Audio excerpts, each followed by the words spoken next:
सिनेमाए के सभी देखने वालों की खिदमत में मैं जावेद नसीम अपना आदाब, सलाम, नमस्कार और सत श्री अकाल पेश करता हूँ। बातें वही मोहब्बत की, प्यार की, संगीत की और रफ़ी साहब की। जहाँ तक रफ़ी साहब का सवाल है तो रफ़ी साहब का जिक्र आते ही जैसे जहन में एक फरिश्ता सिफत इंसान की एक शबीह उभरती है। एक ऐसा शख्स जो अपनी शराफत में, अपनी नजाबत में, अपनी सखावत में एक मिसाल था। सैकड़ों दास्तानें रफ़ी साहब के बारे में कही जा चुकी हैं और फिर भी कुछ ना कुछ कहानियाँ ऐसी हैं जो किसी न किसी गोशे से, किसी न किसी दरार से झांक लेती हैं। रफ़ी साहब की अगर हम खुसूसियत की बात करें तो आप लोगों ने अपने बचपन के दौर में पुराने किस्से कहानियों में सुना होगा कि पारस पत्थर हुआ करता था और पारस पत्थर की ये खुसूसियत होती थी कि कोई भी चीज़ अगर उससे मस हो जाए वो सोना बन जाती थी।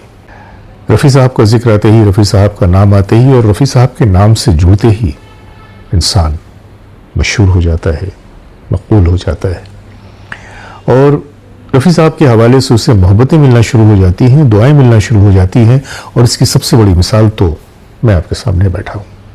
वरना मैं क्या और मेरी बिसात क्या, लेकिन आज जो ज़माने भर में लोग मुझे जानते हैं, पहचानते हैं, मुझे मोहब्बतों का तोहफ़ा भेजते हैं, मेरे लिए दुआएं करते हैं, ये सिर्फ़ और सिर्फ इसलिए हो सका कि मैं रफ़ी साहब के नाम से जुड़ गया। और मैंने हमेशा एक बात कही है कि मोहब्बत का दो ही अंदाज़ होता है। आप जिससे मोहब्बत करते हैं या तो उसके हो जाइए या उससे अपना बना लीजिए। सिर्फ मैं ही नहीं, इस सफ में बहुत सारे ऐसे नाम हैं, बहुत सारे ऐसे चेहरे हैं कि जिन्होंने रफ़ी साहब की मोहब्बत में अपनी मोहब्बत का इजहार करते हुए ऐसे ऐसे कारनामे अंजाम दिए हैं कि जिनका जिक्र करना भी बड़ी खुशी की बात लगती है। हम उमेश मखीजा की बात करें या एहसन कासिम की बात करें या अरुण गौतम की बात करें, बीनू नायर की बात करें या फिर वेंकीचलम की बात करें, ये वो लोग हैं कि जिन्होंने अपनी मोहब्बत में सरशार होकर रफ़ी साहब के लिए ना जाने क्या कुछ कर डाला है और क्या कुछ करने का जज्बा रखते हैं। आज मैं बात करूंगा मिस्टर वेंकीचलम जी की। 85 साल का ये नौजवान एनर्जी से भरा हुआ है आज भी, और रफ़ी साहब का नाम आते ही जैसे उनके बदन में एक ऐसी तवानाई आ जाती है कि फिर तो उसके बाद मानो वो चट्टान को भी अपनी जगह से हिलाकर दूसरी जगह रख सकते हैं।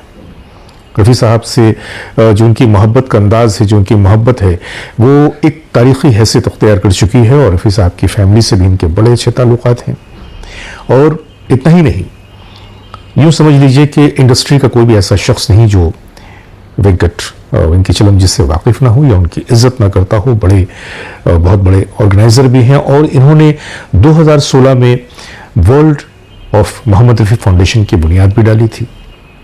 बड़ी कामयाबी के साथ बड़े खूबसूरत प्रोग्राम करते हैं और मज़े की बात यह है कि सारे के सारे प्रोग्राम डेडिकेटेड टू रफ़ी साहब होते हैं।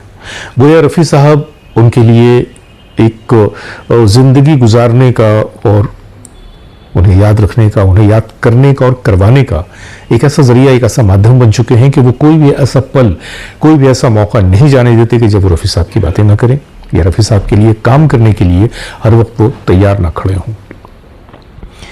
मोहम्मद रफ़ी चौक, इसकी जब तामीर हुई तो इसमें भी इनका एक बहुत ही अहम रोल था। और सिर्फ रफ़ी साहब नहीं बल्कि और भी कुछ ऐसे गीतकार हैं और ऐसे लोग हैं कि जिनके लिए इन्होंने बहुत ही यादगार कारनामे अंजाम दिए हैं। लेकिन आज मैं जो बातें कर रहा हूँ वो इसलिए कर रहा हूँ कि वेंकीचलम साहब ने जब 2016 में अपनी संस्था की स्थापना की और एक बड़ा ही खूबसूरत प्रोग्राम लेकर वो आगे बढ़े, वेंकट जी को एक कॉल आता है। ये कॉल किसका था आप अंदाज़ा भी नहीं लगा सकते।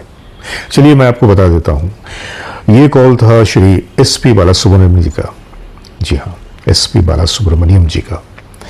जैसा कि आप जानते हैं कि वो ज़ाते खुद रफ़ी साहब के बहुत बड़े फ़ैन हैं और जब रफ़ी साहब का जिक्र करते हैं तो ऐसा लगता है कि उनके मुंह से अल्फाज नहीं, शहद टपक रहे हों। उन्होंने कॉल किया, कॉल करके बताया कि मैं आपके न सिर्फ ये कि इस प्रोग्राम का हिस्सा बनना चाहता हूँ बल्कि मैं आपकी संस्था से जुड़ना चाहता हूँ। मुलाकात का दिन तय हुआ और वेंकट जी SP बालासुब्रमण्यम जी को लेकर रफ़ी साहब के घर पे गए, यानी कि रफ़ी मैंशन, और हॉल ऑफ फेम में उन्होंने काफ़ी लंबा वक्त गुजारा। फिर उसके बाद फैमिली के लोगों के साथ वक्त गुजारा और रफ़ी साहब के बारे में ही उनकी बातें, उनकी यादें, ये सब करते कराते जब वो घर से बाहर निकल रहे थे तो उन्होंने देखा कि एक कार, वो पद्मिनी फिएट कार थी और खस्ता हालत में थी। तो इन्होंने पूछा कि ये कार किसकी है, तो पता चला कि ये रफ़ी साहब की आखिरी गाड़ी है। इतना सुनना था कि बाला सुब्रमण्यम जी बिल्कुल बेख्तियार हो गए। उन्होंने कहा कि मुझे किसी भी कीमत पे ये कार चाहिए। ये एक अलग कहानी है, ये कहानी मैं पहले भी पेश कर चुका हूँ, आज मैं वो बात नहीं करूँगा। आज मैं आपको जो बताने जा रहा हूँ वो ये कि जब ये मुलाकात हुई तो उसके बाद वेंकट जी ने बाला सुब्रमण्यम जी से बहुत ही मतानत से, बहुत ही दरख्वास्त के साथ ये बात कही कि सर मैं चाहता हूँ कि ये जो संस्था मेरी है, इस संस्था में आप एज अ डायरेक्टर मैं आपको नामजद करूँ। और बाला सुब्रमण्यम जी ने बड़ी ही मोहब्बतों के साथ उनकी इस ऑफ़र को न सिर्फ कि कबूल किया बल्कि बड़े ही खूबसूरत अल्फाज में उन्होंने शुक्रिया अदा किया। मैं बाला सुब्रमण्यम जी का वो छोटा सा वीडियो आज आपके सामने पेश कर रहा हूँ। मुमकिन है कि इसमें हमारे कुछ व्यूअर्स ऐसे हैं कि जो शायद उन्हें समझने में थोड़ी दिक्कत हो क्योंकि ये इंग्लिश में है, लेकिन फिर भी कम से कम उनकी शक्ल तो सामने रहेगी, वो क्या कह रहे हैं। अगर आप समझ ना भी पाएँ तो इतना तो अंदाज़ा लगा सकते हैं कि ये अपने भगवान के बारे में बातें कर रहे हैं। जी हाँ, एसपी बाला सुब्रमण्यम जी हमेशा रफ़ी साहब को भगवान कहकर ही मुखातिब करते थे। आइए देखते हैं वो video. That is the issue. This is for नाम के वास्ते interview ji, whoever is looking at this, and one among trillions of bhaktas of Muhammad Rafi, and no entity other than that. And if you listen to my songs anywhere and everywhere, you can find a glimpse of Rafi Sahab. He comes and blesses me in my songs. And for expression's sake, I'll show my song scripts now. I'll make into and say Rafi. I write Rafi there. That particular glide or effect has to be like what he has done. Like you know how Lakshmikant sings, you know, Zamane mein mohabbat. He sings so loud. But that song, when we present it, how it has to be, the first thing I get is only Rafi Sahab. Then that Zamane mein, I'll make it a point as Rafi Sahab there. Oh. Zamane mein. Wow. It immediately makes me comfortable. I know. That's it. So that is only a small example. And everybody says that when I sing, they look at me and say, हाँ पहचाना हमने. That what they say, nothing more than that. Then yes, that is your guru's this thing, you know. Don't say guru, is God. There is no exaggeration, not an iota of exaggeration. I'm living with the great experience of listening to Rafi Sahab's music and voice. I feel so sad I could not meet him. I am so blessed I have become a member of this beautiful family. As they are as righteous as Muhammad Rafi Sahab is, and they are doing so much for the community. They are as soft and as gentle as Muhammad Rafi Sahab personality and his voice also. And I am grateful to them all who have accepted me as one of their family. And the main reason for putting me there is this guy sitting there. Show him, Mr. Venkat. And I cherish all these right moments, and I wish God will give me and all my parivar long life so that we can work for the benefit of so many downtrodden and good people. Namaskar, आदाब.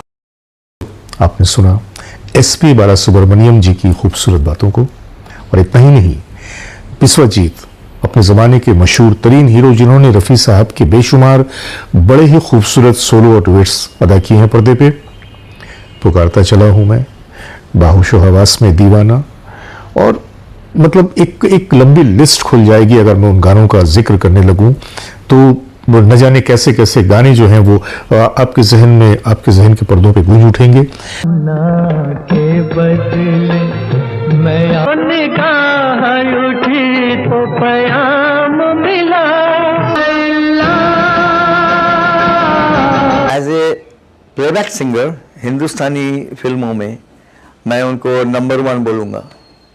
यहाँ की खाक मुहावर करते हैं करते रहे, कह दो जहाँ से कह दो इश्क पर जोर में, सब कुछ भुला के जुल्फ से पानी ये मोती फूट जाए, जब साज है ये शहनाई, हुस्न रहे मेरा इश्क रहे, पुकारता चला हूँ, फिर मिलोगे कभी इस बात का वादा, अकेला हूँ मैं हम सफर ढूंढता हूँ। तो मैं विश्वजीत की एक बात आपको बताना चाहता हूं कि वेंकट जी की कारकर्दगी को देखते हुए एक मौके पे विश्वजीत साहब ने कहा था कि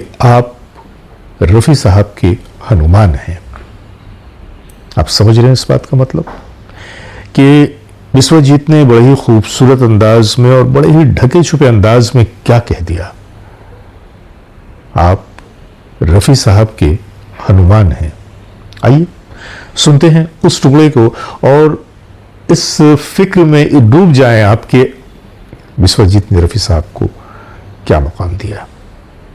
ये मोहम्मद रफ़ी साहब का हनुमान का है, ये है वेंकट जी। एक जोरदार तालियां हो जाए इनके लिए। तो ये एक अवार्ड आज हनुमान जी को भी मिलेगा, रफ़ी साहब का हनुमान जी वेंकट साहब के लिए। ये भी हीरो थे, राजेंद्र कुमार बोलिए, सुनील दत्त बोलिए, आप धर्मेंद्र बोलिए, राजकुमार बोलिए, जितेंद्र बोलिए, सबके पीछे आवाज़ जो है वो रफ़ी साहब का देन है। सबको हीरो नहीं बनाया, रफ़ी साहब ने बनाया। तो दोस्तों ये था आज का वीडियो। मैंने आज के इस छोटे से वीडियो में कुछ कहने की कोशिश किया है। मुमकिन है कि आप लोगों को आज का वीडियो पसंद आया होगा और जिस तरह से मुझे आपकी मोहब्बतें मिल रही हैं, मैं तो यही चाहूँगा कि हमेशा इसी तरह से आप लोगों की मोहब्बतें मिलती रहें। तो बस आज अपने दोस्त जावेद नसीम को इजाज़त दीजिए, बहुत सारी मोहब्बतों के साथ। नमस्कार, खुदा हाफिज़।